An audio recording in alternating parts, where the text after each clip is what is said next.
Comencemos orando al Señor y pidiéndole que nos guíe. ¿Sí? Vamos a abrir nuestra Biblia en Apocalipsis y vamos a continuar con el capítulo 3, ¿sí? Los mensajes a la iglesia que estamos viendo a lo largo de este tiempo.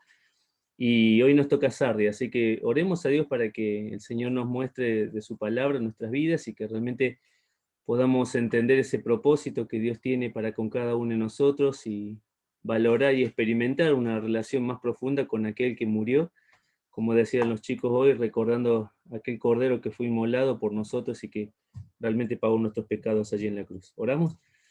Padre, te damos muchísimas gracias por este día. Gracias, Señor, por permitirnos, Señor, esta mañana entrar en tu presencia, Señor, como pueblo, como iglesia, como tu esposa amada, Señor. Al entrar delante de tu presencia, venimos, Señor, con ese deseo anhelante, Señor, de que tú nos hables, de que tú transformes nuestras vidas, nuestros corazones, porque sabemos, Padre, que no hay otro lugar a donde ir, Señor. No porque no nos convenga, sino porque sabemos que eres el único Dios real y verdadero, el único que puede alimentar nuestras almas, Señor, y satisfacerlas con poder. Señor, te queremos rogar por esta mañana, que tú estés en cada momento de esta reunión. Y Señor, te damos gracias por aquellos que tuvieron la oportunidad de conectarse y rogamos por aquellos que todavía les cuesta o, Señor, en esta mañana no podrán hacerlo. Señor, dejamos este tiempo en tus manos. Bendícenos, Señor, en Cristo Jesús. Amén. Bien, capítulo 3 de Apocalipsis dice así, al comenzar el primer versículo, no es un pasaje muy extenso, tal vez como el de Tiatira la última vez, pero sí tiene muchas riquezas como para que nosotros podamos apropiarnos para nuestras vidas. Y dice así, escribe el ángel de la iglesia de Sardis, el que tiene los 7 espíritus de Dios y las 7 estrellas dice esto, yo conozco tus obras, que tienes nombre de que vives y estás muerto. Sé vigilante y afirma las otras cosas que están para morir, porque no he hallado tus obras perfectas delante de Dios. Acuérdate, pues, de lo que has recibido y oído. Guárdalo y arrepiéntete, pues si no velas, vendré sobre ti como ladrón y no sabrás a qué hora vendré sobre ti. Pero tienes unas pocas personas en Sardis que no han manchado sus vestiduras y andarán conmigo en vestiduras blancas, porque son dignas. El que venciere será vestido de vestiduras blancas, y no borraré su nombre del libro de la vida, y confesaré su nombre delante de mi Padre y delante de sus ángeles. El que tiene oídos, oiga lo que el Espíritu dice a las iglesias. La iglesia de Sardis es una iglesia, los grandes escritores lo ponen como la iglesia, el nombre significa los que escaparon o la renovación. Si ustedes le prestan atención, el escritor no hace mención a fortalezas que tuviera la iglesia. Directamente pasa y ataca el problema que estaban teniendo, que era una iglesia que no se condecía con lo que decía su boca, con las acciones. Muchos de los escritores hablan de esta iglesia como una iglesia de profesión, de solamente tener un nombre de que estaba viva, pero realmente Dios la tiene que confrontar y decir, realmente estás muerta. Eres una iglesia que solamente de palabra dices una cosa, pero tus acciones manifiestan otra cosa. Y dice acá el escritor cuando comienza la presentación que hace el primer punto, ¿sí? Que siempre lo estamos viendo, la presentación que hace el Señor de sí mismo, porque dice, el que tiene los 7 espíritus de Dios y las 7 estrellas dice esto. ¿Sí? Hablando aquí a la referencia de los 7 espíritus, no es que Dios está dividido en 7, ¿sí? Porque sabemos que la Trinidad habla justamente de 3, pero está haciendo referencia al Espíritu Santo de Dios, ¿sí? A la esencia de la vida. Cuando Él se presenta, le está diciendo, realmente soy el que tengo la vida, soy realmente el dador de la vida. Y si están desconectados de mí, no hay vida en las cosas que ustedes puedan hacer. Por eso el Señor Jesús, cuando hace una referencia en San Juan capítulo 15 sobre la parábola, sobre la fruta, sobre la vid, Él decía, porque separados de mí, nada podéis hacer. Y era lo que esta iglesia estaba viviendo, realmente estaba separada de Dios, estaba viviendo su vida, tal vez con formas cristianas, tal vez con modelos cristianos, pero su corazón y su relación con el Señor estaba vacía, estaba carente de vida. Por eso dice el Señor cuando se presenta que realmente es el que tiene la vida, el que tiene los 7 espíritus de Dios. Y no solamente esto, sino que dice que tiene las 7 estrellas, dice esto, hablando de la luz. En Mateo decía el Señor Jesús que nuestras buenas obras deben alumbrar para que glorifiquen al nombre del Padre. Y esas obras a las que el Señor Jesús estaba haciendo referencia no eran obras aisladas ni eran obras solamente humanas, era la relación del creyente en todo lo que hace a su alrededor que ilumina lo que hace. Marcamos diferencia, marcamos nuestra forma de trabajar es distinta a la que el mundo hace. A veces nuestros compañeros laburan porque el jefe está ahí. Y nosotros tenemos que laburar no porque el jefe humano está ahí, sino porque sabemos que Dios está allí y somos representantes de ese Dios. Por eso hacemos las cosas diferentes. Decíamos hace un tiempo atrás que cuando querían matar a los cristianos, uno de los emperadores decía, realmente queremos aniquilar a los cristianos, porque piensan de una manera diferente, sienten de una manera diferente y hacen las cosas diferentes. Diferente lo que el mundo es, lo que el mundo ofrece, lo que el mundo realmente no es, algo real y verdadero. Ahora, fíjate lo que dice acá en el capítulo 8 del libro de Romanos, quiero que me acompañe, porque justamente hace una referencia a nuestras vidas, ¿no? Capítulo 8 del libro de Romanos y versículo 1. Dice, ahora pues, ninguna condenación hay para los que están en Cristo Jesús, los que no andan conforme a la carne, sino conforme a el Espíritu. Y acá está la esencia y la clave. La manera en que se mueve el cristiano, la manera en que vive su vida, es una vida que depende del Espíritu, es una vida que depende del Señor.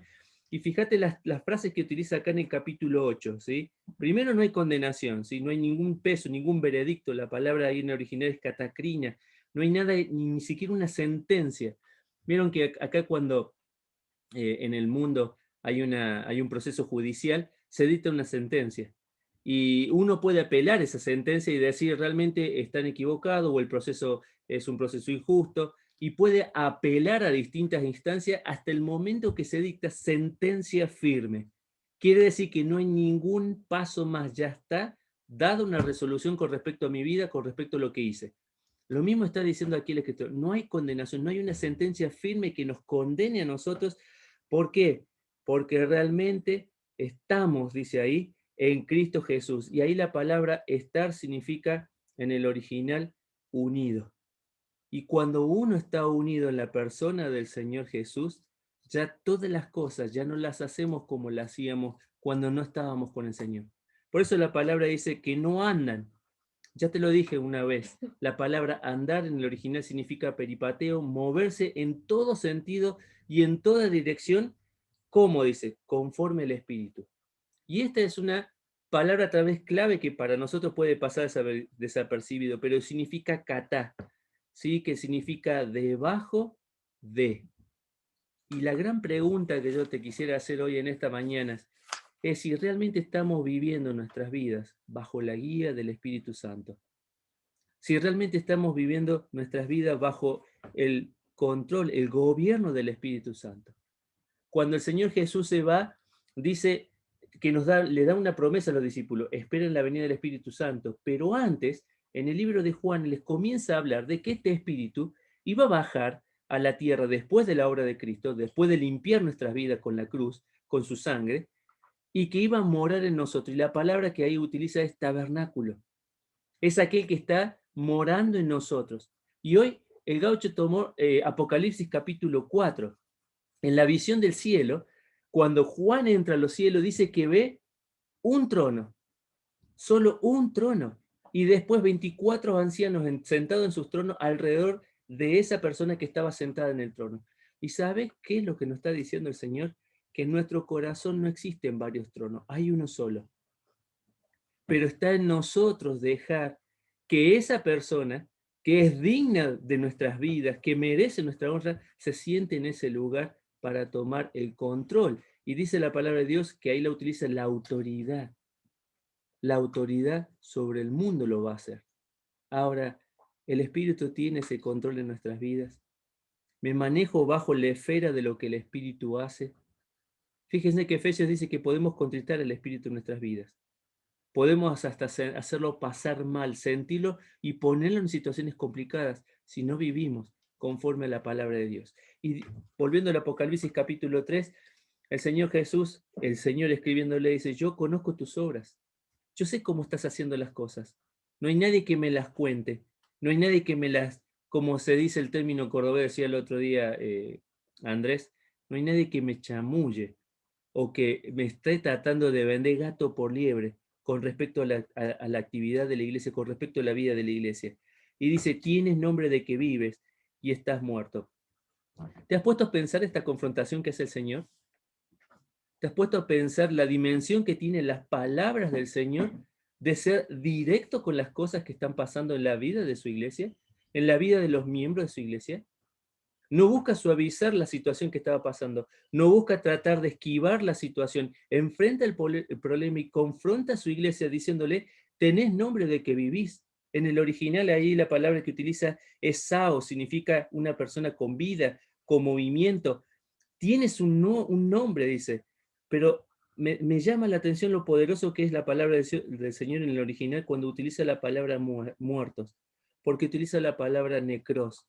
¿Y sabés lo que significa la palabra necros? Tal vez en algún momento leíste el diario. Me acuerdo cuando estaba en casa, papá solía comprar el diario los días domingos, hasta que se jubiló, después que se jubiló no lo compró más, y siempre había una parte en el diario al final de todo que decía necrología y se detallaba las personas que habían fallecido, ¿sí? En el momento que mi papá falleció, detrás de ese diario, detrás del impreso, estaba el nombre de mi papá el día que falleció. Creo que mi hermana recortó eso como un recuerdo, ¿no? de nuestros padres. No sé si lo tiene ella o lo tiene mi hermano. Pero utiliza la palabra de cadáver. Utiliza la palabra de realmente estar muerto, vacío de vida, carente de sentido.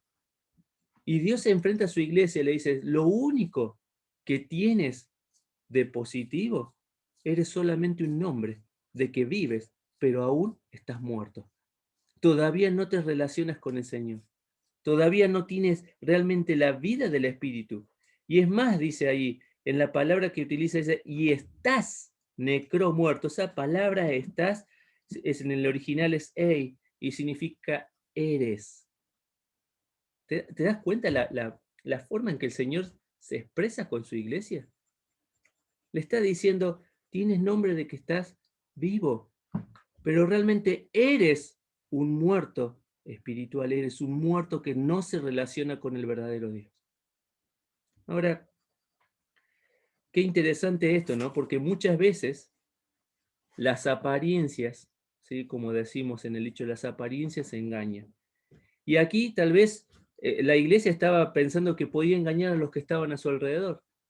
¿Quién se iba a dar cuenta de que realmente hacía las cosas carentes de sentido, de relacionarse con ese Dios, carentes de vida, haciendo las cosas como el resto las hace, sin tener un valor realmente intrínseco en el corazón, de decir una relación profunda con el Señor? Es más, tal vez la apariencia puede engañarse a sí mismo. Uno puede vivir engañado. Uno puede creer muchas veces que hace las cosas bien. Uno puede confiar en sus capacidades, en sus actitudes, en su intelecto, en su educación, en su enseñanza, tal vez en su experiencia de vida se puede apoyar. Pero nada de eso hace que nosotros realmente seamos verdaderos cristianos, sino cuando realmente tenemos una relación con aquel que es nuestro Dios único y verdadero. ¿Te acordás cuando Gálatas utiliza en el capítulo 6, versículo 7, dice, a Dios no lo podemos engañar, no nos engañemos, no podemos burlar al Señor. A los que están a nuestro alrededor puedo venderle gato por liebre. Incluso a mí mismo puedo creer la propia mentira de una vida carente del Señor. Pero al Señor no lo podemos engañar. Al Señor, como dice la palabra ahí, no lo podemos burlar. ¿Sabés que utiliza ahí la palabra burlar? Cuando vos llevas a un animal hacia donde vos querés. A Dios no lo podemos llevar hacia donde nosotros queremos. No podemos fingir que la situación pasa por desapercibida por el Señor. Dios conoce nuestro corazón. En cada una de las cartas que hemos visto, en cada uno de los mensajes, Dios comienza diciendo, yo te conozco. Yo te conozco. Y no es una visión superficial, no es una cuestión arriba. Él está mirando nuestro corazón y las cosas como las hacemos. Tal vez las apariencias pueden engañar a muchas personas, incluso a mí mismo, pero Dios no puede ser engañado. Dejar tu dedo ahí, segunda de Timoteo, capítulo 3. Segunda de Timoteo, el capítulo 3. Acá Pablo, escribiéndole a Timoteo, hace un pantallazo de la visión del futuro. Y dice en el capítulo 3 y versículo 1, el que vamos a hacer hincapié en el versículo 5, pero dice, también debes saber esto, que en los postreros tiempos vendrán tiempos peligrosos, que habrá hombres amadores de sí mismos, avaros, vanagloriosos, soberbios, blasfemos, desobedientes a los padres, ingratos, impíos, sin afecto natural, implacables, calumniadores, intemperantes, crueles, aborrecedores de lo bueno, traidores, impetuosos, infatuados, amadores de los deleites más que de Dios, que tendrán, subraya esta frase, apariencia de piedad, pero negarán la eficacia de ello. A estos evita.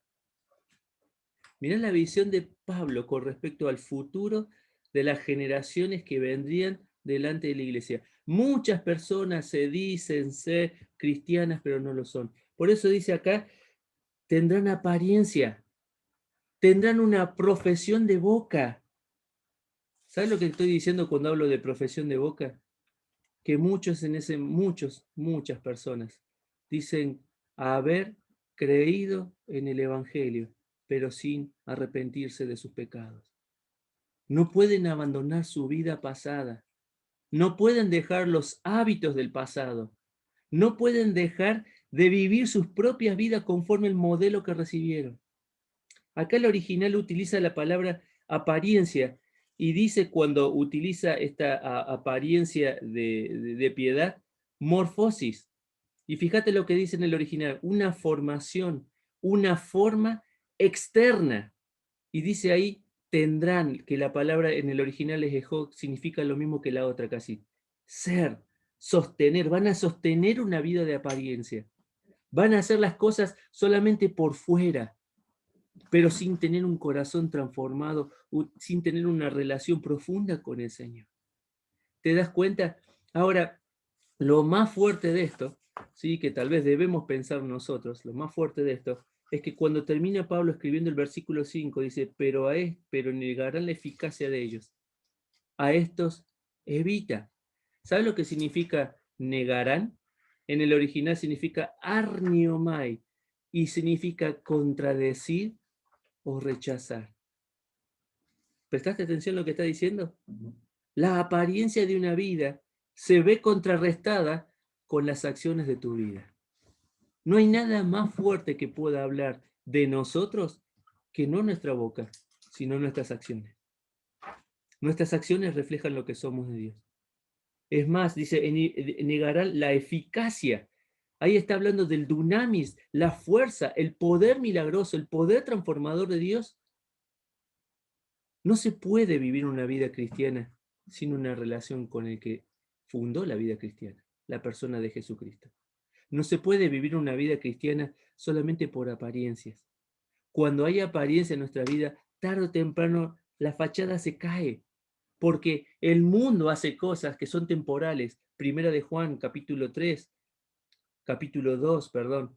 Allí hablando de que todo lo que hace el mundo es pasajero, pero lo que hace Dios es eterno. Entonces, cuando uno entra en la esfera de la relación con el Señor, tiene una real vida, se acepta la obra de Jesucristo, si cree en el Señor como su Salvador, pero si se arrepiente de sus pecados.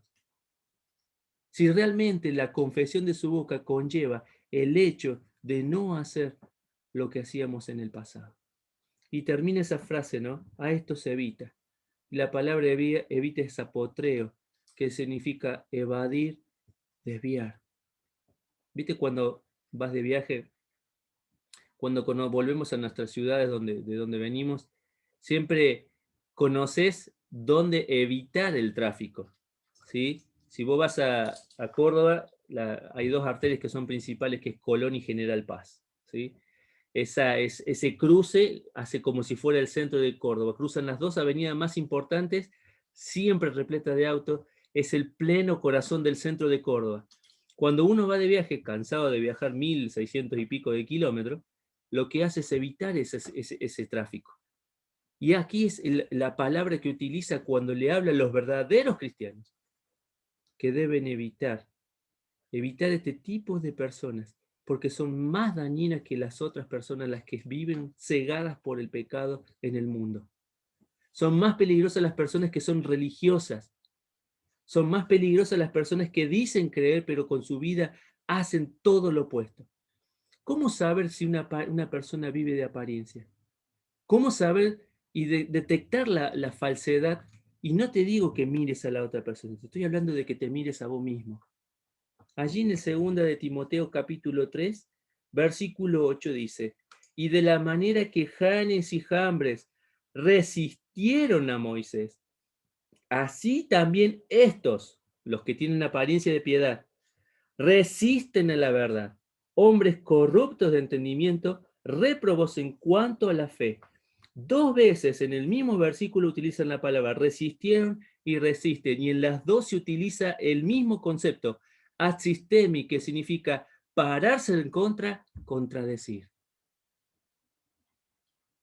Una persona que tiene una apariencia de piedad, que puede conocer cosas del Evangelio, que puede saber conceptos, versículos, tal vez conocerse la Biblia de pe a pa, se la sabe toda, pero justamente lo que está pasando en el corazón es que la persona resiste a la voz de Dios, resiste a relacionarse con Dios, resiste a tener una verdadera vida en el Señor. Te hago una pregunta. ¿Cómo está tu vida delante del Señor? ¿Resistes a lo que el Señor te habla? ¿Resistes a lo que Dios te confronta? ¿Resistes a lo que Dios está desafiándote tu vida? Con la queja, con la murmuración, con el que das el autocompadecimiento. Hoy vivimos en este siglo XXI y nos han enseñado a creer que somos el ombligo del mundo, a cada uno de nosotros. Nos han enseñado y nos están metiendo en la cabeza y se está metiendo en la escuela que somos el ombligo del mundo, que somos los que nos pasan todas las cosas, que debemos estar siempre con el... No, hermanos, no hemos sido elegidos por el Señor, ni hemos aceptado la obra de Cristo para vivir de esa manera. Hoy miramos en el devocional a la mañana, Pablo y Silas sin la oportunidad de acostarse, con las espaldas latigadas, estando en el peor lugar, con gozo cantando, con alegría, con una vida que realmente impactaba a su alrededor. Y aquellos que estaban en ese lugar, escuchándolos cantar, realmente entendieron que había una vida distinta que el mundo anhela. Por eso cuando termina de despertarse y pasar toda la situación de conflicto, dice el soldado, señores, ¿qué debo hacer para ser salvo? ¿Qué debo hacer para tener lo que ustedes tienen? ¿Qué debo hacer para poder vivir lo que ustedes viven? Y el Señor, y ellos que estaban ahí le dijeron, cree en el Señor Jesucristo. Por eso, si hoy todavía sigues escuchando el llamado del Señor a tu vida, Él quiere que tengas realmente vida. El que tiene el Hijo, dice el Espíritu, dice la palabra de Dios, tiene la vida.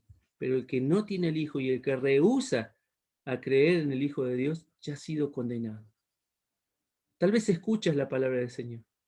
Tal vez tienes una apariencia religiosa, comparte con nosotros los devocionales, participas, envías mensajes, compartes video, estás en el Zoom, participas en una actividad, pero no hay nada más desastroso que tener una apariencia de vida y no despertarse a la realidad de que Cristo es una persona real. ¿Saben cuál es la diferencia entre el religioso y el espiritual? El religioso solamente sigue reglas, ¿sí? Y no quiere transgredir las reglas, no quiere transgredir las normas, que no está mal lo que estoy diciendo, ¿sí? Porque si no estaríamos en contra de como Pablo les decía a Romanos. ¿Qué pasa? Ahora que estamos en la gracia, ¿vamos a pecar? ¿Vamos a hacer cualquier cosa? No. Seguimos manejándonos por el poder de Dios y la palabra de Dios. Pero el espiritual no teme quebrar las reglas porque sabe que es humano. Teme dañar el corazón de su Señor. Teme equivocarse, teme lastimar esa relación con el Señor. Ahí está la diferencia y ahí está el poder de una vida distinta, cuando realmente nos relacionamos con ese Señor. Ahora, Volviendo a Apocalipsis capítulo 3, volvíamos a decir recién, Dios no tiene nada loable, ninguna fortaleza que decirle a la iglesia. Solo confrontarlo directamente con su debilidad, vivir en apariencia. Ahora, él comienza su exhortación para que la iglesia, digamos, se pueda despertar, para que las personas se puedan despertar. Y dice en el versículo 2, sé vigilante, afirma las cosas que están por morir, porque no he hallado tus obras perfectas delante de Dios. Acuérdate, pues, de lo que has recibido y oído, y guárdalo, y arrepiéntete, pues si no velas, vendré sobre ti como ladrón, y no sabrás a qué hora vendré sobre ti. Wow. Dos versículos, muchísimas enseñanzas. Lo primero que le dice, despierta. Ahí dice, sé vigilante, sé, el original dice ginomai, significa hacer que sea, o llegar a que eso suceda. Sé vigilante. La palabra ahí significa mantenerse despierto. Y saber lo que le está diciendo el Señor a su iglesia, hermano, hermana, despertá, despertá. Deja de estar dormido, deja que el tiempo pase. Deja de perder el tiempo en cosas que son inservibles. Comenzá a mirarme a mí, despertate. Estás en un estado, todavía dice ahí en el versículo, despiértate, sé vigilante y afirma las cosas que están para morir.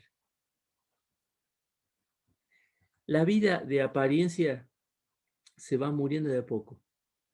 Cada día un poco más. ¿Viste como el celular o la computadora? Que si no la recargas de nuevo, hay un momento que deja de existir, que deja de funcionar, porque comienza su carga allí en el 100% y cada momento que va pasando en el día va perdiendo por las aplicaciones, por lo que sea, va perdiendo su energía hasta que llega el momento de la noche que tal vez te dure, o tal vez no te dure y al mediodía o a la tarde tenés que volver a enchufarlo y volverlo a conectar. Así como el celular se va muriendo de a poco, así la vida del religioso se va muriendo. De a poco se va haciendo cada vez que se vaya apagando. Y la idea que está tomando acá el escritor es la idea de los pábilos, de las luces que utilizaban en la antigüedad cuando estaban humeando. Entonces, cuando ya estaba humeando, ¿qué tenía que hacer? El que las renovaba, ir y volver a poner de nuevo en funcionamiento. El otro día hablaba el gaucho el jueves pasado que nos hacía de Timoteo, cuando le decía, reviva el fuego del don. Se está apagando. No relacionarte con el Señor, no avanzar, hace que tu vida se esté apagando. Despierta. Hay cosas que van a morir si no estás pendiente, si no estás atento. Y dice después, afirma. La palabra ahí afirmar significa esterizo en el original, que significa fijarse, pero volverse resueltamente. Fijarlo y volverse resueltamente. ¿Cuántos de nosotros a veces tenemos cosas sin solucionar, sin concluir, sin darle un final? Conflictos sin resolver. A veces con Dios. Mantenemos nuestra relación, nuestra vida por afuera, pero hay cosas que están guardadas allí en el corazón. Y no solucionamos el conflicto con Dios. Lo tengo guardado allí. Tampoco se lo expongo ni tampoco se lo cuento, queriéndole ocultar. ¿Qué? Si no hay nada que ocultarle a nuestro Señor. Ahora, dice, afirma las cosas que están por morir. Te hago una pregunta. ¿Qué cosas en tu vida necesitan tu atención ahora? ¿Qué cosas Dios te está mostrando que debes dejar? ¿Qué cosas Dios te está mostrando que debes cambiar? ¿Qué cosas Dios te está mostrando que debes volver a hacer o tal vez dejar? ¿Qué es lo que Dios te está mostrando? ¿Te acuerdas cuando en la visión allí de Daniel capítulo 5, versículo 27, y aparece la mano en plena fiesta, en pleno jolgorio, en pleno mundo caído, aparece una mano que comienza a escribir Mene, Mene, Teke, Usparsin. Y todos los que estaban a su alrededor no sabían ni de dónde salió esa mano, ni qué es lo que significaba, y nadie lo podía decir hasta que llegó Daniel. Y Daniel les tuvo que decir, pesado ha sido y ha sido hallado falto.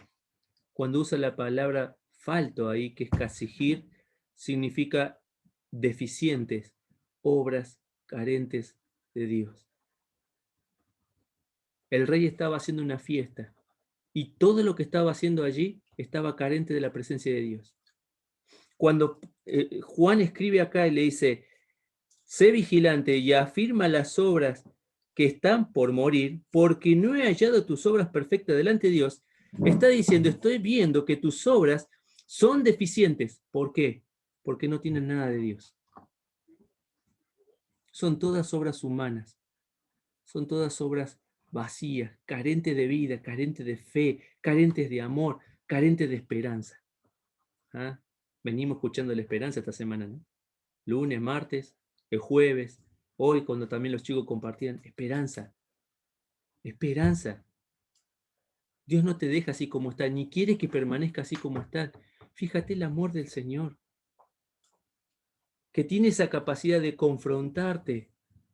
Y no solo de confrontarte, sino de decirte qué es lo que tenés que hacer. Primero, despertar. Segundo, afirmar las cosas que se están por morir. O sea, empezá a mirar lo que realmente vale la pena. Dejá de perder el tiempo. Y termina diciendo ahí en el versículo 3, acuérdate, pues, de lo que has recibido. Y ahí está el acto de ejercer memoria, recordar, neumeneo. Volver a recordar, volver a traer nuestra mente. ¿Qué cosa? Decía hoy el gaucho, ese día que nos casamos con mi esposa. Qué día más hermoso y precioso para todo matrimonio, el recordar el día en que el Señor nos permitió juntarnos.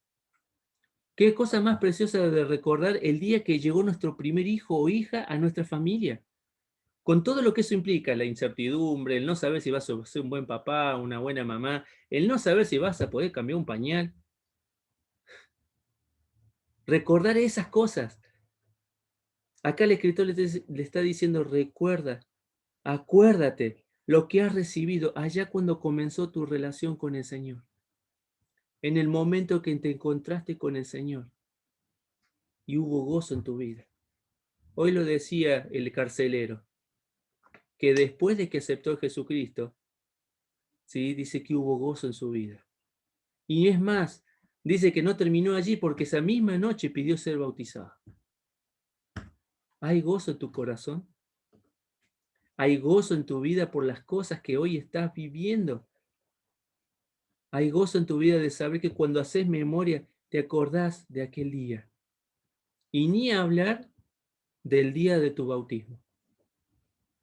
Porque ese es otro día que queda en la memoria y no se olvida más. El día que tomaste ese paso de obediencia. Vuelvo a decirte, aquí el Señor dice, hace memoria. ¿De qué? De lo que has recibido, de lo que has oído y lo que en algún momento has guardado. Ahí lo dice, acuérdate, pues lo que has recibido, lo que has oído, y ahora dice, guárdalo. En algún momento lo guardaste, ahora dice, guárdalo, presente, y arrepiéntete, cambia, cambia. Porque Dios justamente nos está hablando a vos y a mí, cambia. Y como si fuera esto una manifestación de amor, el Señor también te muestra las consecuencias. Y dice allí en el versículo 3, después del punto, dice, pues si no velas, pues si no te despiertas, vendré sobre ti como ladrón, y no sabrás a qué hora vendré sobre ti. Todas las cosas que nos pasan muchas veces, la pérdida de un ser querido, a veces la pérdida de nuestro trabajo, a veces la pérdida de nuestras seguridades y confianza que están a nuestro alrededor, son para hacernos ver realmente que Dios me está llamando la atención. A veces las situaciones conflictivas con nuestros hijos, con nuestros cónyuges, con nuestro estado laboral, son porque el Señor nos está llamando la atención. Dice acá, vendré como ladrón en la noche. No es que le va a estar avisando, el ladrón no avisa, che, a las 3 de la mañana voy a tu casa, voy a entrar por la ventana y me quiero llevar el televisor que tenés ahí. No te avisa. Pero cuando vos sentís que hay algo raro en tu casa, te levantas así, te despertás de golpe. ¿No es así? Entonces, dice el Señor, despiértate, porque si no vendré de repente, te voy a hacer despertar de golpe para que realmente te des cuenta de que estás en una situación de dormir. Muchas veces pasan cosas en nuestras vidas y muchas veces no nos damos cuenta que es el Señor que llama la atención. Decía la última de las cartas a la iglesia, he aquí, el Señor llama a la puerta. Te tengo que llamar la atención. Te tengo que decir, hey, préstame atención, despertá. Volvé a la relación conmigo, volvé a tener vida conmigo, volvé a relacionarte conmigo. No seas una persona que aparenta una simple relación con el Señor.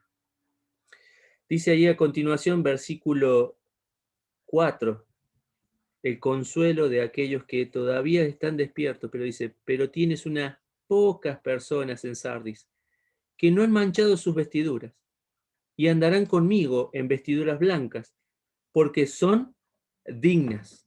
Y acá tal vez el aliento, ¿sí?, es para aquellos que todavía no han perdido su identidad y su vida en Cristo. Ahí decía una canción de años, perder los bienes es mucho.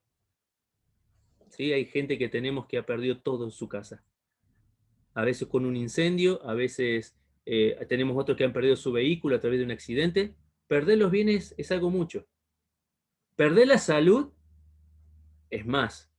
¿Sí? Siempre decimos, con salud tenemos todo, sin salud no tenemos nada. Es una frase. Pero perder la salud, quienes han pasado coronavirus o que tienen otro tipo de convalecencia en su cuerpo, saben lo que es perder la salud y no estar 100% en condiciones. Pero la canción termina diciendo, perder los bienes es mucho, perder la salud es más, pero perder el alma es pérdida tal que no se recobra jamás. La mayor de las pérdidas es que nuestra alma se pierda en este mundo, andando como el resto, teniendo una apariencia solamente de piedad. Por eso decía el Señor, ¿de qué le va a ganar al hombre? Si ganara, ¿de qué le vale ganar todo lo que tiene a su alrededor? Pero pierde su alma, pierde su vida. Acá el Señor da un aliento y le dice a aquellos que no se han manchado, a aquellos que no se han ensuciado, no se han contaminado, termina diciendo en el versículo 4, andarán conmigo en vestiduras blancas porque son dignas. Se comenta que había un dicho que se decía que el emperador cada vez que salía, el emperador romano cada vez que salía a los patios del imperio, ¿no? A los lugares que tenía como privados, siempre tenía personas que caminaban con él. A eso se les llamaban los caminantes del patio, porque tenían un privilegio de caminar con el emperador, escuchar sus voces, escuchar sus conflictos, tal vez escuchar sus resoluciones. Acá dice, Señor, vamos a tener, los voy a poner en estima, aquellos que realmente son reales, caminarán conmigo en el patio del cielo, en aquel lugar donde nosotros vamos. Hoy hablábamos mucho de esto, que el Señor viene y nos viene a buscar, pero viene a buscar una iglesia sin mancha, sin arruga, sin contaminación. Y presta atención, porque Dios está diciendo que la vida de apariencia es tan sucia como contaminante, como si fuera cualquier pecado. Lo está diciendo acá el escritor. Los que no han manchado su vida. Vivir una vida de apariencia es una vida sucia, es una vida contaminada. Muchas veces minimizamos el aparentar. Si total, no pasa nada, total, es algo pasajero. No, Dios dice, despierta. Esa no es la vida real. Eso es tan pecaminoso como estar sin relacionarse conmigo, donde las obras no tienen lo de Dios en nuestras vidas. Y termina allí con varias promesas, 3, dice ahí en el versículo 5, el que venciere será vestido de vestiduras blancas, y no borraré su nombre del libro de la vida, y confesaré su nombre delante de mi Padre y delante de los ángeles. Las vestiduras blancas eran un símbolo de victoria, ¿sí? Un símbolo de victoria. El hecho de que el Señor hable sobre el nombre en el libro no significa que cuando me porto bien está ahí escrito y cuando me porto mal lo tiene que borrar. No significa eso, no hay pérdida de salvación. Lo que está diciendo aquí es que cuando una vez que nace, como los registros que tenían en la antigüedad, se escribía en la inscripción de quién nacía, pero también se escribía después en el mismo libro, tal vez más abajo al finalizar, quiénes morían, quiénes iban partiendo, quiénes no estaban más en ese libro. Acá la evidencia de que no borren nuestro nombre del libro es porque hemos nacido de nuevo. Es porque hay vida en nosotros. Es porque nosotros hemos entendido el mensaje de salvación. Y termina con la última parte, confesaré sus nombres. Los actos reflejan nuestra verdadera fe. ¿Vieron cuando se invita a una persona a un canal de televisión, o incluso el viernes que tuvimos la reunión, cuando comenzamos hablamos y le dimos lugar a Andrés, y Andrés comenzó a presentarse, comenzó a decir, tal vez el que dirigía la reunión, que no sé quién era, tenía que haber hecho eso, por conocimiento, presentarlo, hablar de la persona, decir todas sus cualidades. Eso es lo que Dios está diciendo. El Señor va a confesar, va a decir, nuestros actos reflejan nuestra comunión con el Señor. Ahora, si uno lo lee así, dice, bueno, la salvación es por obra. No, Señor, te estás equivocando, no es por obra. La evidencia de que estas personas hayan salido victoriosas es porque ya estaban relacionados con el Señor. Sus obras no son medio de satisfacción o de aceptación del cielo, sino sus obras reflejan lo que hay en su corazón. ¿Cómo estamos viviendo, querido hermano, querida hermana? ¿Somos personas dignas del nombre del Señor? ¿Somos personas que vivimos con una realidad palpable, tocante, de que el Señor está en nuestras vidas? ¿O estamos viviendo aparentemente? Vivimos de la apariencia. ¿Saben que la apariencia, hacer algo que uno no es, en el vocablo del mundo sería algo aparente, no tan malo? Pero en el vocablo de la Biblia, la apariencia es igual a la mentira. Y sabemos por Proverbios que Dios dice que Él odia la mentira. Él aborrece al que no es real. Si hoy Dios te está llamando a que te despiertes, a tener una relación con el Señor, hazlo. Despiértate. No espere que las circunstancias y las cosas que te pasen te llamen la atención. La pérdida de salud, de trabajo, un ser querido, las cosas que nos pasan, sea cual sea. No esperes que Dios te llame la atención. Levántate por esa relación perfecta con el Señor para honrarlo a Él.